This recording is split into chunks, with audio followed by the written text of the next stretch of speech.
Amen. And Paul got along with God, and after long abstinence, the Bible said, we're not talking about him slipping out to have a little talk with Jesus. The Bible said after long, I'm telling you, that's what we don't know a whole lot of today. Right. Long abstinence. You say, how long was it? I don't know how long it was. But after long abstinence, Paul has said, I tell you, we got everything we know to do. Where am I going to go from here? I'm going to go get a hold of God. Amen. Paul has slipped out, made his way down below the deck, and he's gotten with God until he's heard from God. And God's given him something to get up off his knees and go stand out there in front of that crowd and say, son, I got some good news.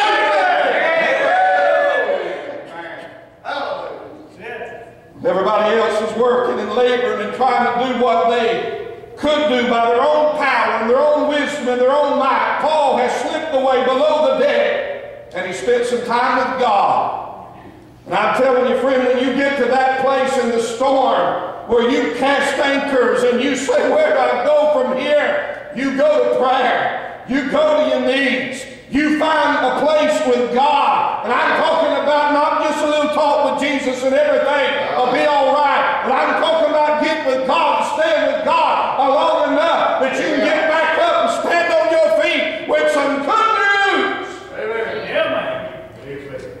The truth is that sometimes God lets us get in such situations like this to drive us to our knees. America's not a praying people. The church is not a praying church today. We know very little about long abstinence. Spending long seasons with God in prayer. And sometimes God lets these storms come for that purpose, that we come to the place where we realize we've got to. I'm going to tell you, there are going to be some storms that you're going to go through. You will not make it through them until you get close enough to God. Amen. Amen. And sometimes God allows these storms to drive us to our knees, that we might become men and women that learn to get this place of long abstinence and spend some time with God. Amen. I have no doubt there's some storms that I personally have been through were it not for spending time with God, there's no way I'd have made them through. You're here tonight and you say, preacher, I'm falling apart. Preacher, I cannot make it through this. I do not know what to do. I don't know where to go. Go to your knees. Amen. Get with God. Spend some time with God. Let it make you a man or a woman of prayer that walks with God. Amen. Amen. Mark chapter 4, the disciples in the New Testament were faced with this storm just like Paul was, and they too are doing everything in their own power, everything in their own power. They're going to bring this thing to that. They're going to work this out. They're going to make it happen until finally they get to the place where they realize if God doesn't intervene, we're going down.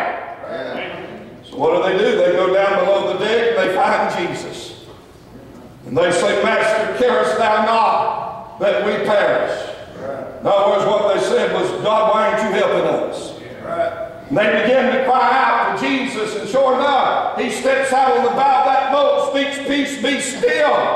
And there's a great calm. And he brings them safely to land. Psalm 107, verse 23, they that go down to the sea in ships that do business in great waters. And I'm going to tell you something, you don't go down to the sea in ships and do business in great waters without seeing storms. Yeah, you're exactly right. You can stay on the shore, you can be content just to stay where you're at, not do much for God. But if you get in a ship and go out in the sea in the great waters to do some business for God, the ships that go out in the deep waters, they see the storms. But I'll tell you something else they see too, verse 24, these see the works of the Lord.